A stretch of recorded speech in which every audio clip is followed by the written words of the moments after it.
Before we sit down, I want us to pray as we are about to get ready to listen to the word of God. Father, we thank you for what you have done already in our life. Thank you, Jesus. Thank you for deliverances. Thank you for cleansing. Thank you for healing. Thank you for purging us. Thank you, oh God, for making us right, Lord, even with you. The hour has come, oh God, for us to listen to your word. Father, we ask that you will speak to us in a language that we can understand. Give us the heart of understanding even this morning, that every word, oh God, that comes from you will heal us, will deliver us, will motivate us. In the mighty name of Jesus, we give you all the praise this morning. Lord, I cover my very self, oh God, with the blood of Jesus. I truly know, Lord, that I'm not even qualified even to be here, Lord, this morning, to stand even before your altar. Father, I pray that you will use me, Lord, this morning, even to bless your people. Amen. Thank you, mighty Father. Thank you, Lord. For in Jesus' name we pray. Amen. Amen and amen. You are all welcome once again to the presence of God this morning in the mighty name of Jesus. Amen. The good Lord that brought you to his good presence will do you good. Amen. Amen. Before we continue, I want to appreciate our pastor for the privilege given to me to share the word of God with us this morning. Pastor, may God bless you, sir. And you that are seated there, you will not miss the portion of your blessing in Jesus' name. Amen. This morning I want to talk on it's very important. A very, very important subject. And I want us to pay attention to it, because after this very word, you will be motivated, you will be challenged, Amen. and you will become fearless. Amen. You will receive strength, you will be strengthened.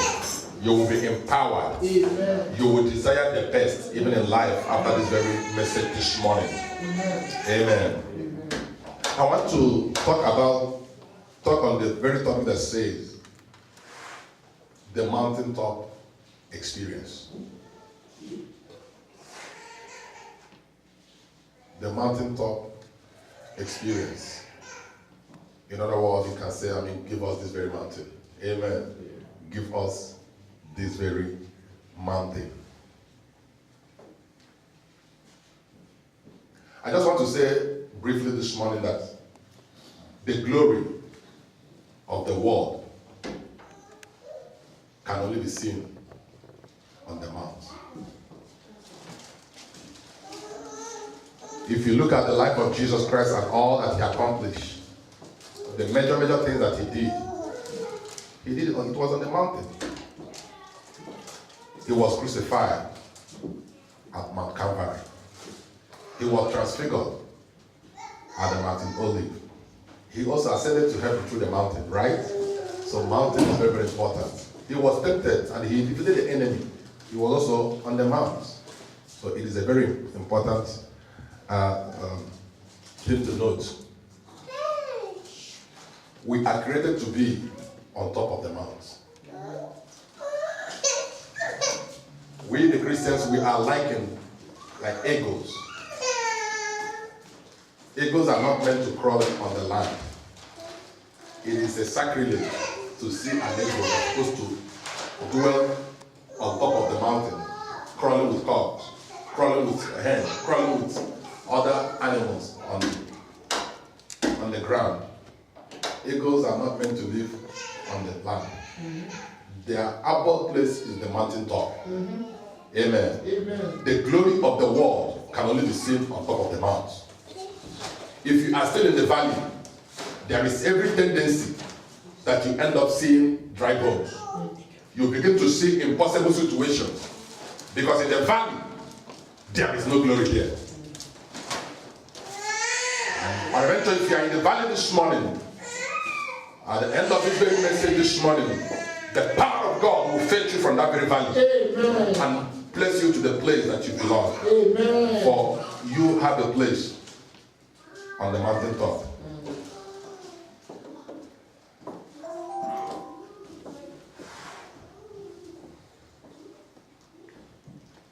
It is not safe to dwell at the foot of the mountain. It is very, very unsafe to dwell at the foot of the mountain. There is what God expects and requires to each and every one of us. When God asked the children of Israel to go and possess the land, a time came in their life when they became so complacent with the whole situation. They became so comfortable at the foot of the mount. The Bible said that they spent many days at the foot of the mount, and God expects them to go to the mountain. God expects them to climb up. God expects them to face the challenge. But they were okay at the foot of the mount. And God was grieved in his heart. Say, you have dwelled on this very mountain. You have dwelled at this very foot of the mountain for too long. It is time to do what? To move on. It is time to do what? To go up. It is time to do what? To go up and possess what I have made available for you. If you are a child of God and you are not experiencing this very mountaintop, this mountain experience, there is something is still missing. For the glory that you are craving for, the thing that you are desiring, it is up there on the mount. So when I'm talking about the mountain, I'm not talking about physical mountain. A mountaintop is a place that you have an encounter with God. A mountaintop experience is a place that you have communion with God, a place that you are transfigured, the place that you can be able to make a request before God and even speak to God, and God will talk back to you. Mountaintop experience. What is your experience like?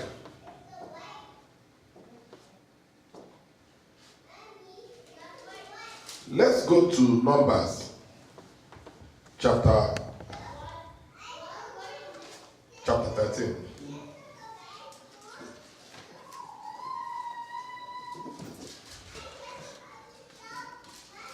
I will read verse 1 and 3 first. He said, and the Lord spake unto Moses, saying, send out men, that they may search the land of Canaan, which I give unto the children of Israel. Of every tribe of the fathers shall you send a man, every one a ruler among them. And Moses, by the commandment of the Lord, sent them from the wilderness of Paran. All those men were heads of the children of Israel. Now let's jump to verse 25. I'll read through 23. We all know this very story. It's a very familiar story. A lot of us, we preach, we quote, we recite it every now and then. But I want to bring out something here this morning.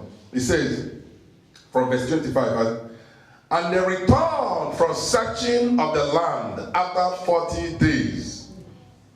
And they went and came to Moses and to Aaron and to all the congregation of children of Israel unto the wilderness of Paran, to Kadesh, and brought back word unto them and unto all the congregation, and showed them the fruits of the land. I want you to understand something here.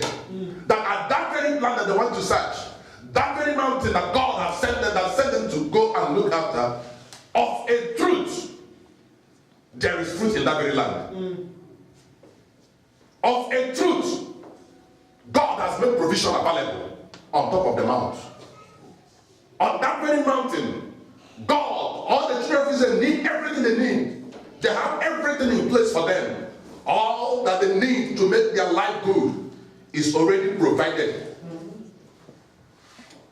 And now listen. Both the weak ones and the strong ones, they testify of the truth that God wasn't lying. That God was saying the truth when he said that the land is filled with milk and honey. That the fruit of the land was okay. And then let us continue.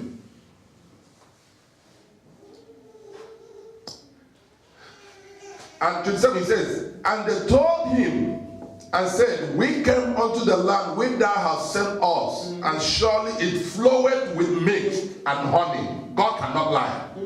and this is the fruit of it. They have a proof. Say, this is a proof. I mean, the land floweth with milk and honey, and look at the proof of it. And now, but there is a problem. Nevertheless, the people be strong that dwell in the land, and the cities are walled and very great. And moreover, we saw the children of the Anakim there. I want to tell you something. God cannot give you any vision that is not bigger than you. If there is any vision that God is giving to you, or any dream that you have that is not bigger than you, it is not a vision. It is not a dream. Do you know why? God will give you a dream that is bigger than you so that you can depend on Him to carry you through, to take you there. That is the intent of God. And now when the people saw the people that are out there, they thought that they would just throw in. They would just go in and just possess the land without even putting a fight. They have already looked away from God. They are not seeing impossible situations. And the moment we detach ourselves from God, we will not begin to, see things that will really discourage us. If you can only look up unto Him, discouragement will be very, very far from you. But if you could look right into the valley, you will see a lot of things that will discourage you.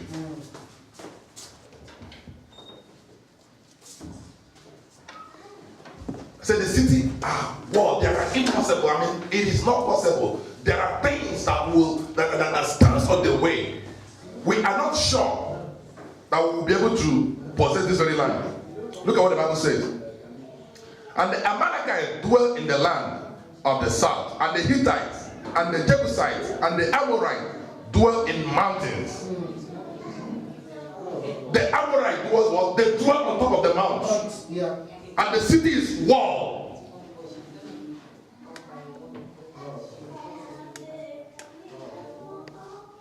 The Canaanites dwell by the seaside of the coast of Jordan.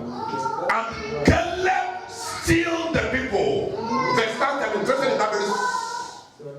And Caleb stilled the people. When people were giving info reports, why they should not go to the mountain, why they should not go and possess that very land, the Bible says that Caleb stilled the people. That is a man that has a different spirit.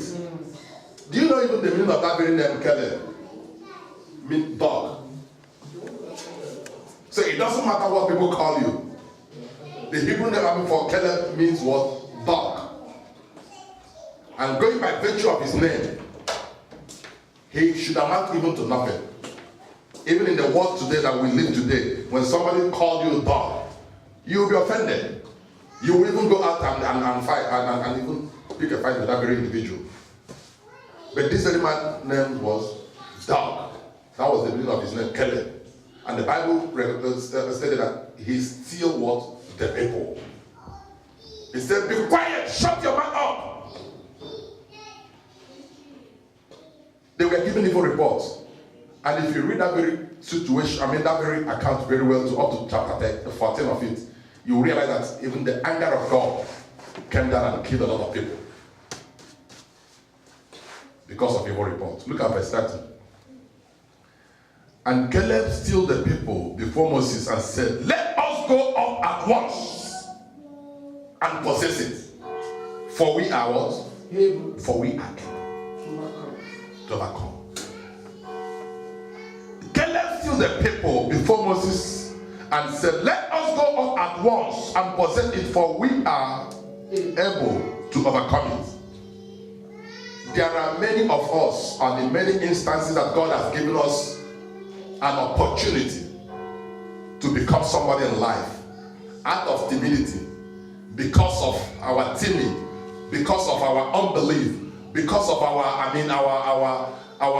little mind, we refuse to go and possess what God has given to us. Is that not the reason the Bible says that those who know their God, they shall be strong and they will do exploits? That's Daniel chapter 11 verse 32. That those who do know their God, they shall be strong. If you read Obadiah chapter 1 verse 17, it says Upon Mount Zion shall be deliverance, shall be holiness and deliverance. And the people of God shall do what? Shall possess their possession. Mountaintop experience. The eagles are created to live on top of the mountains, where they live above reproach. So we are created to live above reproach. So if you are still living in reproach, it means that you are still in the valley. We are created to live above what? Reproach. That is what Jesus paid for. The eagles, they don't even associate, they are on the class of their own. If you watch this very Animal Planet, you see how they operate. They are on the class of their own. Where they lay their eggs are different from everything about eagle is different. The way they hunt is different. The eagle don't come down and begin to crawl with all these very crippled and these dirty animals. If he wants food, he will target and he will go there, he will pick it up and he will leave. Then you are an ego Christian. Why are you still in the valley? Why don't you want to experience the mountaintop experience? Oh, Peter had that very experience on the mount of Transfiguration, and his confession changed. Moses had that very experience when he went to Mount Sinai, and he had that very encounter with God. The Bible recorded that as he was coming down, the people could not behold his face. That is mountaintop experience. That is the experience that God wants us to experience. What God wants us to experience. Enough of being this, quite Christian and being comfortable with and the level you are right now. There is a lot of land, a lot of things to uncover. There are things that God expects us to do in order to get results. Why will you be comfortable with where you are and what you are doing right now? If you don't have that very inner drive, if you don't have that very inner drive that propels you to move forward, that propels you to advance in life, check yourself. When David confronted Goliath, after the whole encounter, he inquired what would be done to the man that killed Goliath. There is one thing that surprises me. I was reading it this morning. Do you know what David did? When he finished and challenged Goliath with the name of God, and he did what? He ran. He ran towards them. He ran. He was running. He wanted to go and meet them. But now we do run away from problems. We do run away from challenges. That's the difference between David and us in the now. The difference between David and we now is because we don't want to see the power of God. We want to run. Problem knock on your door. You now God will be like, hey, my child. That is something that will promote you. That very problem is something that will usher you into the next phase of your life, and you are running away from it. The children of Israel, what they should do, they're supposed to confront the people that are living in the land. God has already given them the land, as a matter of fact. But because of their timid, because they were afraid, they don't want to confront, they don't want to fight. They wanted to take the easy part of, the easy way. That is the problem in the now. We want the easy way. When problem knock on your door, you are looking for an exit. God, I don't want, but you want to be great in life, but you don't want to make the sacrifice. May God help us in Jesus' name. Amen. You want to be great, you want to celebrate, but you don't want to sacrifice something. You don't want to put up the fight. Any child of God that run away from problem, that run away from trouble, will not be promoted. That's the basic truth. God expects us that whenever it knocks, we run towards it, because we have the strength of God. And nothing can limit us. If anything that cannot handle God cannot handle us, cannot survive. Let's turn to Joshua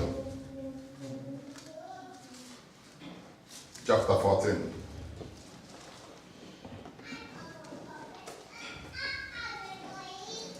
Joshua chapter 14. The glory, the fame, the prosperity that you are looking out for is on the top of the mountains. You can't find it in the valley. So if you are looking out in the valley, you are wasting your time. You must pay a price to get it.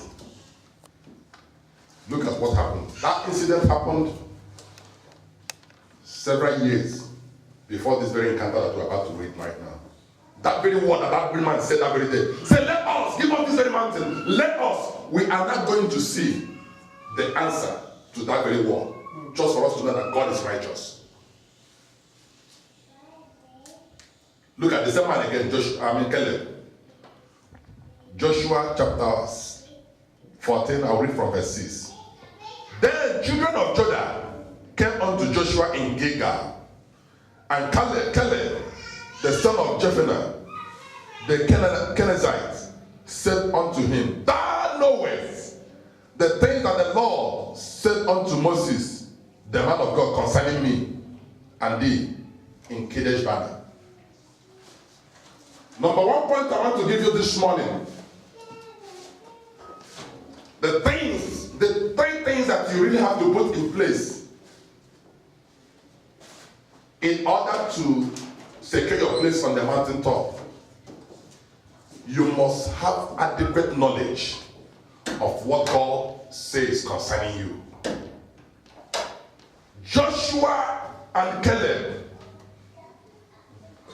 Caleb knew, he understood what God has said concerning him.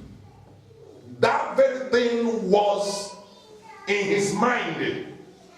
It was said about 40 years ago. Joshua was about 85 when he confronted Joshua. Caleb was about 85 when he made this very particular statement. But the first encounter, he was about 40 years then. We'll find out from the Bible now. It said, Then the children of Judah came unto Joshua in Gilgal. Caleb, the son of Jephunneh, the Kenizzite, said unto him, Thou knowest the things that the Lord said unto Moses, the man of God, concerning me and thee in Kadesh Barnea. 40 years old was I when Moses, the servant of the Lord, sent me from Kadesh Barnea to spy out the land, and I brought him word again as it was in my heart. I love that very statement. I was 40 years when this very declaration, when this very promise was made. And when he sent me for that very errand, the Bible recorded, I came back and I spoke according to the word of God. Because God has already said that he has given us the land. And he said, I brought him word back the way I perceive it in my spirit. We are talking about how this very much. It is very, very important. It is very, very important. It is very, very important. Your heart is very, very important. Your heart is very, very important. Your heart, as it is in my heart. If that man has saw failure in his heart, that would be what, his confession, that would be exactly what he would deliver to Moses. If failure had been in his heart, if he had sought defeat, he would have come back with that very same statement. But because he already has seen victory, even before reaching out, now he brought a positive testimony even to the man of God. And Moses was not his head that said, you are right. You can see what God wants you to see. The mountaintop experience. Say, I was 40 years old then. And look at what God has said concerning. What has God said concerning you? That is the question this morning. Do you know what God said concerning your situation? Do you know what God says concerning your life? Do you know what God said concerning your family? Do you know what God says concerning even your coming to America? Do you know what God says? What does God say about you? You must know that. You must record that. Caleb had that very word from Moses that very day, and it was in his heart for good 45 years. He didn't forget what God says concerning him. What has God says concerning you? Luke chapter 4.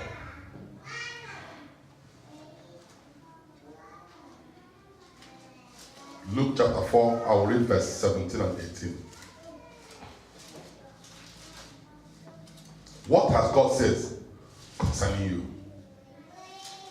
Look at what the Bible says in Luke chapter 17. And there was delivered unto him the book of prophet Isaiah. And when he had opened the book, he found the place where it was written, the Spirit of the Lord is upon me, because he had anointed me to preach the gospel to the poor. He had sent me to heal the brokenhearted, to preach deliverance to the captives, and to recovering of sight of the blind, to set at liberty them that are bruised, to preach the acceptable years of the Lord. This is Jesus talking. Jesus knew what the Lord says concerning him. And when he was reading that, immediately he read that very particular place in the scripture. It was a prophecy in the book of Isaiah concerning the coming of our Lord Jesus Christ and what his missions on earth will be. And when Jesus was going through the scripture, immediately he stopped and said, no, this one is what for me. And he read it to the hearing of the people and said, today, if you go down on that very verse, said, today this scripture has what? Been fulfilled in your ears. This is what my ministry is all about. Jesus knew what was said concerning him. Do you know what God says concerning you? Like I said before, I said those who do know their God, who do know what God says concerning them, concerning their situation, they shall be what? They shall be strong and they will do exploits. Those that know their God, who understand the movement of God in their life, who understand the backing of God in their life, they shall be strong and do exploits. That's the scripture. Let's continue on that very Joshua chapter 14.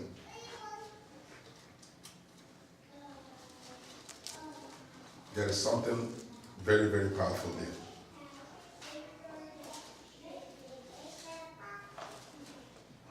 He said, I brought the word as it was in my heart. Nevertheless, my brethren that went up with me made the heart of the people melt, but I wholly followed the Lord.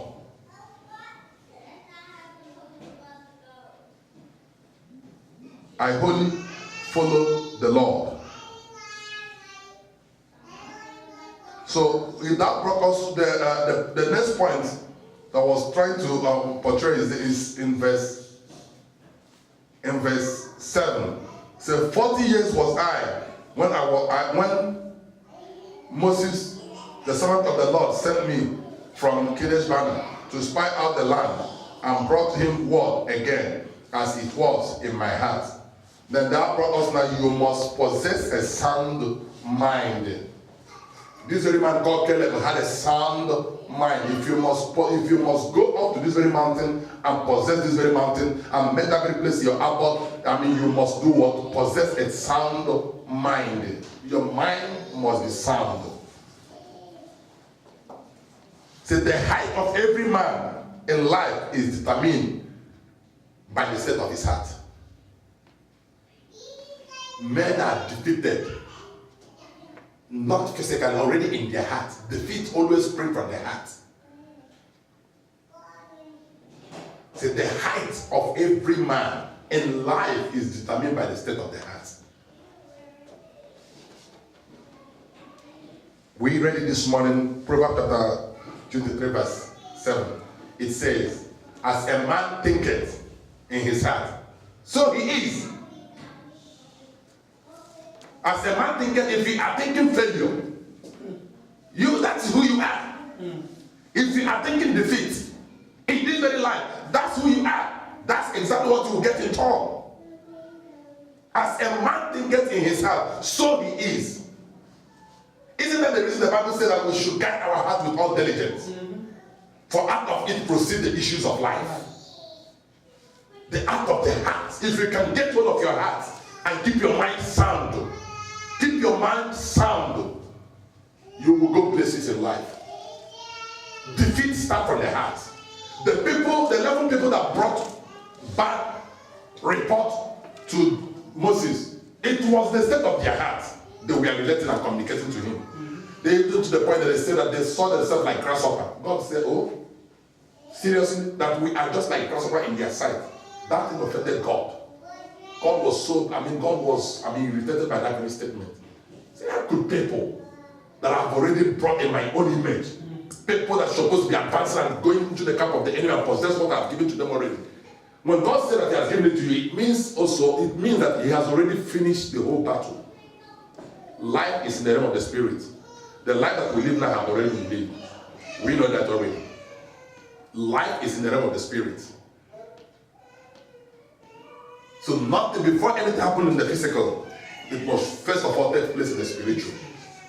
So the battle has already been fought and won.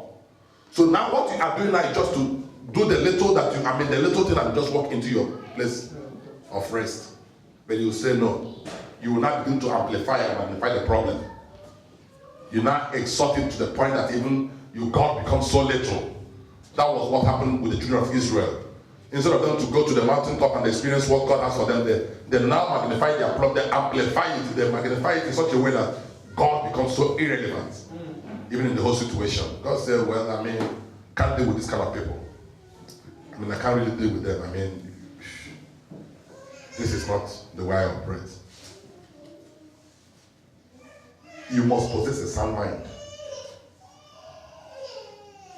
If the heart will be, look at this. If the heart is not sound, the man is not sound, and he will not record any exploit. When the heart of a man is not sound, that very man is not sound, and no exploit will be recorded. Have you seen a car, a very fancy, sweet, beautiful car that has engine problem?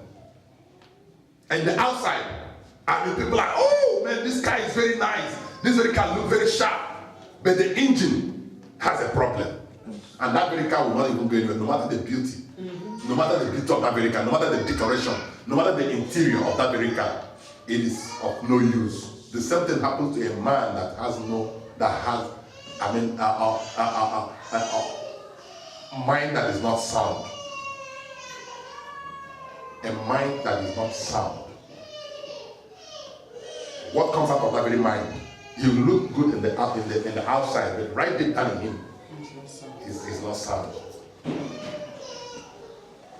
A sick man will always give sick advice, sick suggestion.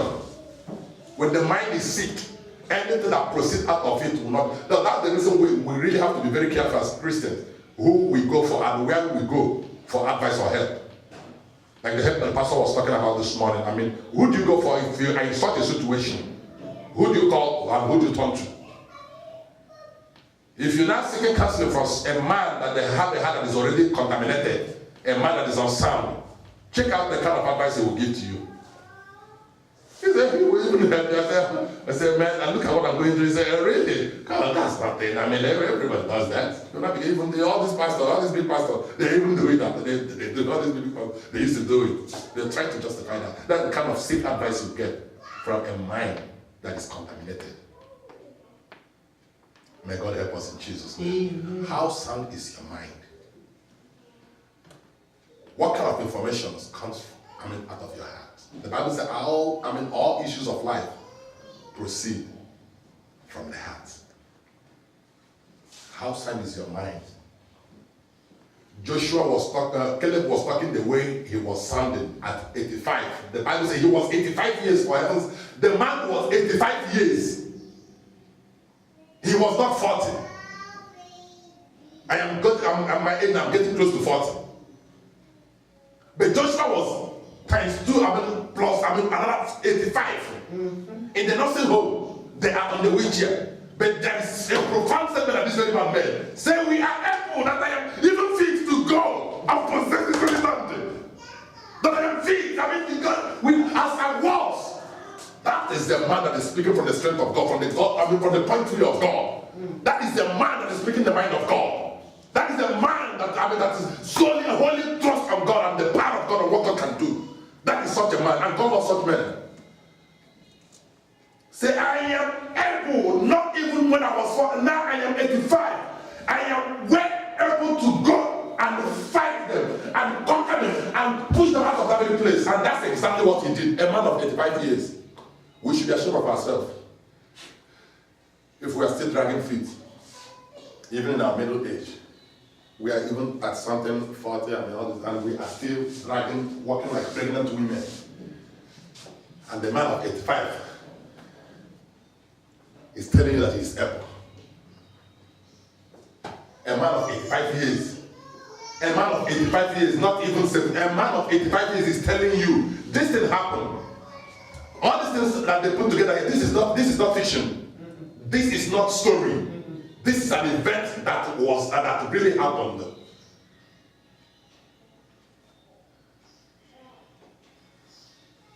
That's a sound mind. He believes God. He knows what God can do. His mind is so sound that he trusts God. I mean, he comes to the point that you will believe God. I mean, say, come what man, I believe this very God. This mountaintop experience, I must experience it. I was reading about this very man, Smith Wigglesworth from Great Britain. And the kind of miracles that this very man recorded. Even, I mean, I've not seen anything close to it. Now, was that come to the point that when I begin to tell, I said, does this man ever really live? Did he really live? And I go to the, I log on the YouTube. I was watching the YouTube. I saw one video, one clip of his, just on YouTube, just one.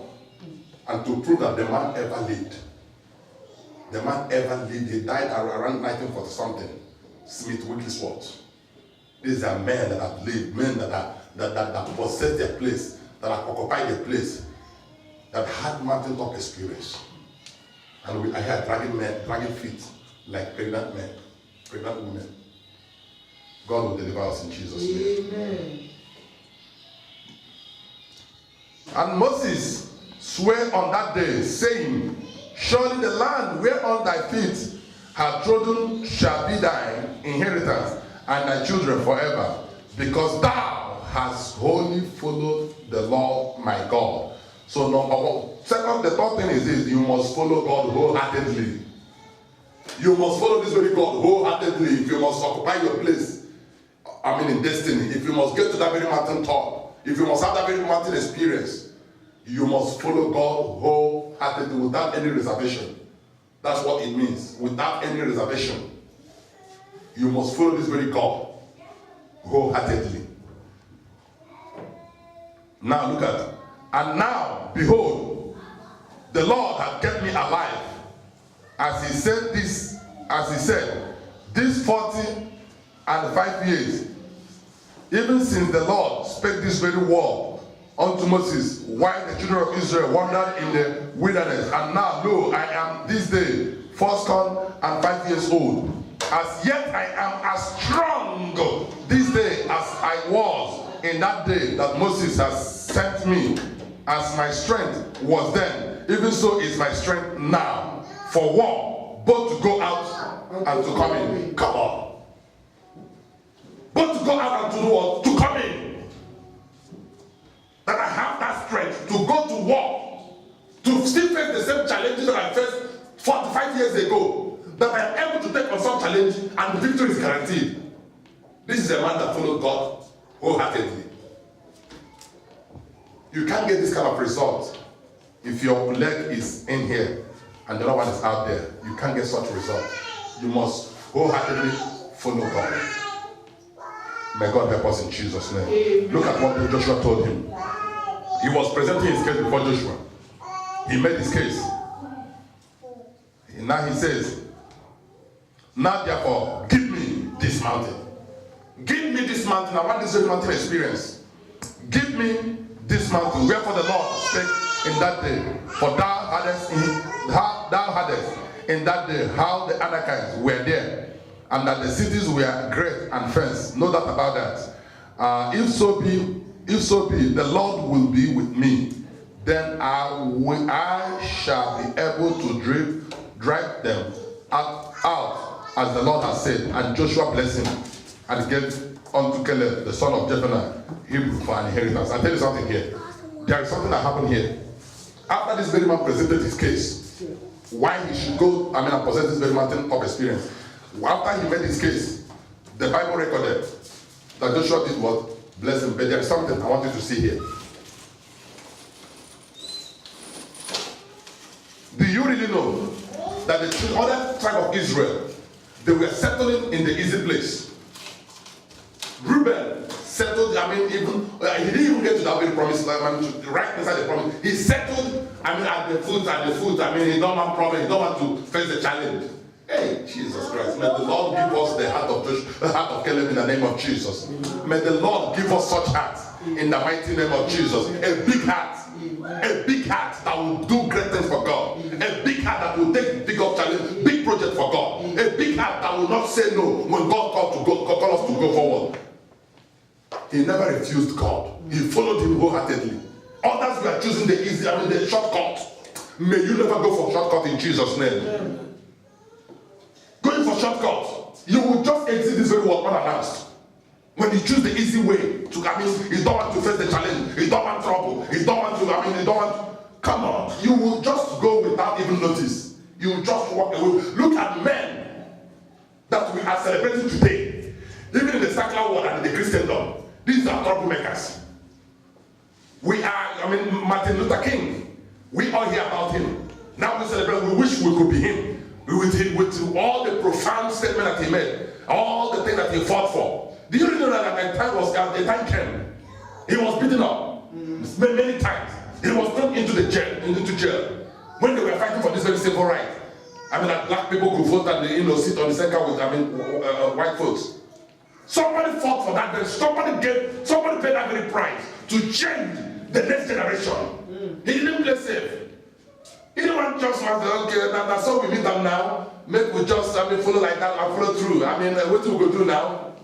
He didn't say that. They championed it. They were at the forefront. They were targeted. Even he was at the end of the day, he was even assassinated. These are great men. These are great men. We are celebrating them today. In the secular world, look at all these very top generals that make impact in the world that we live today. They didn't choose the easy path. Jesus was announced to his generation because he went to the cross. Remember, there was a time that he wanted to walk away from that very mountaintop experience. He said, Father, this is now, let me just take the easier way. But nevertheless, let your will be done. Nevertheless, a time will have come when we will now begin to say, nevertheless. That should be our watchword. Nevertheless, even though that is not convenient for me to do, but however, I will do it. May we grab this very revelation in Jesus' name. Amen. To the point that we come to the point and realize that it is this way or the other way. It is unsafe, people of God, to play safe. It is unsafe to play safe. You want to play safe, you will lose all. But if you can take that very risk for God, you will get all. Men have existed in this very world. Men have come and gone. Unannounced. People that have great potentials, but because they don't want to take risk in life, they just went to the grave with the potential that God has given to them. You will not return to the grave without giving all. In the mighty name of Jesus. You will discharge all that God has given to you to better your generation. You will discharge all. In the mighty name of Jesus. Jesus took Peter, James and John. They went to the top of the mountain. When they get there, the Bible recorded in the book of Matthew chapter 17, something happened. A mountaintop experience happened. And now Peter began to make a request. There is someone, I was reading that place this morning, I understand something there. That when Peter said that, let me build a house, one for Jesus, one for Elijah, one for Moses. Peter did not even think about it himself. He didn't say, okay, let me build one also for ourselves. So that is a man that have caught the revelation. That is a man that that experiencing God in a different dimension, that he don't even think about himself. He wasn't thinking about his comfort until we step out of ourselves and allow God now to step in. He cared for the work. Say, Jesus, it is better. It is better when God revealed himself in such a way. When they went, because they set apart, they went to that very mountain to experience. Jesus now took them there. And when they got there, something happened that really baffled them. They now saw Elijah. They saw Moses. and they saw Jesus Christ, they were communicating. And the Bible said that Peter now he couldn't help the situation. He said, let us please, let us just, we want to tarry here. We don't want to go. Hey, if you experience God, if you can be able to get to that very mountain top, you will not like to come down. Any man that gets to that very top, there's a place you get in when you come to this very Christianity. You will not even allow anything to distract you. You will not even allow anything to bring you to this very world again. Because you are in a place where you experience the glory of God. They were enjoying the presence of God. There was no food even there, but they were happy. They were not, there is nothing there to eat, but they were satisfied. They just want to stay even the more. God will help us. In the mighty name of Jesus. Mountaintop experience. When I'm talking about mountain, when we are talking about mountaintop experience, we are not talking about climbing up a mountain. That's not what we are saying. We are talking about coming to a place where you can be able to relate with God. Where you're setting yourself aside for a particular mission. A place that you can be able to hear God speak. A place that you can be able to communicate with God. A place that you can be able to receive revelation and information from God. That is what we are talking about. It is a higher place. Isn't that the reason when most of us, when we are fasting, maybe somebody by mistake wanted to offer you food, he said, I am on the mount. Because you are what? In a higher place. You are on a higher place where you are, where you can be able to receive from God and communicate with God freely. There is a free flow of information if you could be able to get to the mountain top. Everything is available there. Come out of the valley. You will only see dry bones, impossible situation in the valley. You will only see limitations in the valley. Ezekiel was once there when he was in the valley, if not because he was such a seasoned man of God. That very place will even cripple your faith. He was there and God now was showing him the dry bones, heavy dry bones. He came to a point that he was now, God said, prophesy. God now asked him, with this very bones live? He said, thou know it. Oh God, I don't know. Thou know it, oh God, thou can do all things, thou know it. He wasn't too sure because that was the valley. Mephibosheth was forgotten in the valley, in the place of Lodibar. That was the place that he was abandoned. Mephibosheth, he was abandoned in Lodibar. So God wants you and me on the mountain top. I've told you this morning what you have to do. To be there, you must know the word. When we talk about knowing what God says concerning you, it means knowing the word of God, knowing what God is saying even in the now, and what you should do. You should be attentive to listen to Him. That's what we are talking about. When we say, you must possess a sound mind, you should be able to govern your heart properly and be able to master your life. Allow what comes in and what goes out of your heart. Then you have to follow God wholeheartedly. That's what this is all about. God will help us in Jesus' name. If you read the book of Exodus chapter 34 verse 29, you will see when Moses was coming down from the mountain top experience. The Bible says the people could not even behold his face. Why? Because he has experienced God out there on the mountain top. He communion with God. He reasoned with God. He debates with God. He comes to a place that nothing distracts him. It is a place that will set aside. If you are operating on this very mountaintop experience, you will live above reproach. Men are in reproach because they are in the valley. That's the reason men are in reproach. They are in the valley. They choose to dwell in the valley. Any day you see an eagle crawling on the land, it's an abomination. Right? That's the truth. Eagles are not meant to walk like fowl on the earth. So you are an eagle. You are an eagle Christian. And there is a place that God has destined for you. Why are you not there?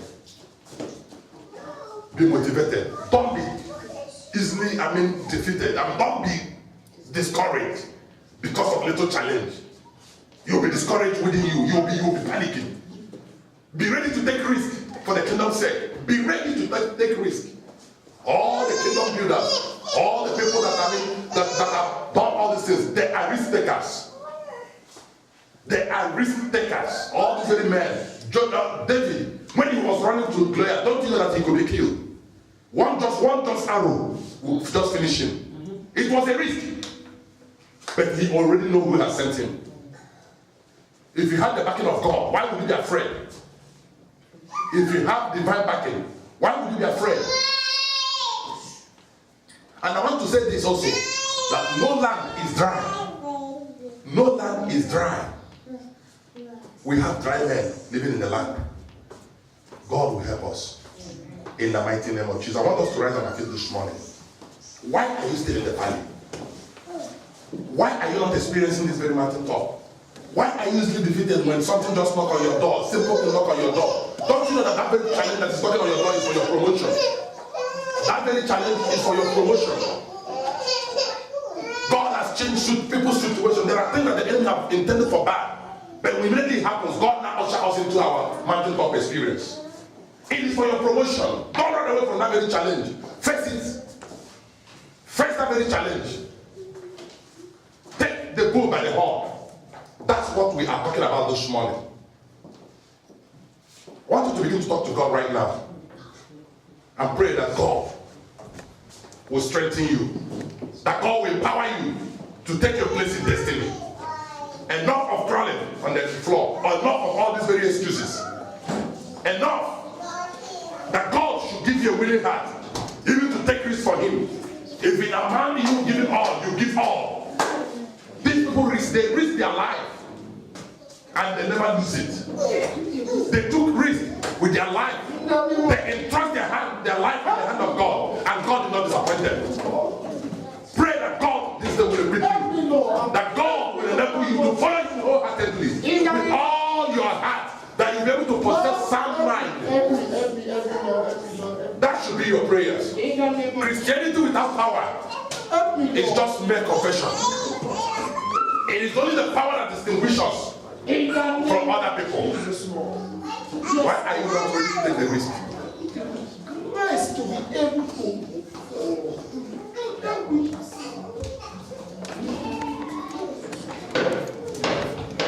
ask God for grace.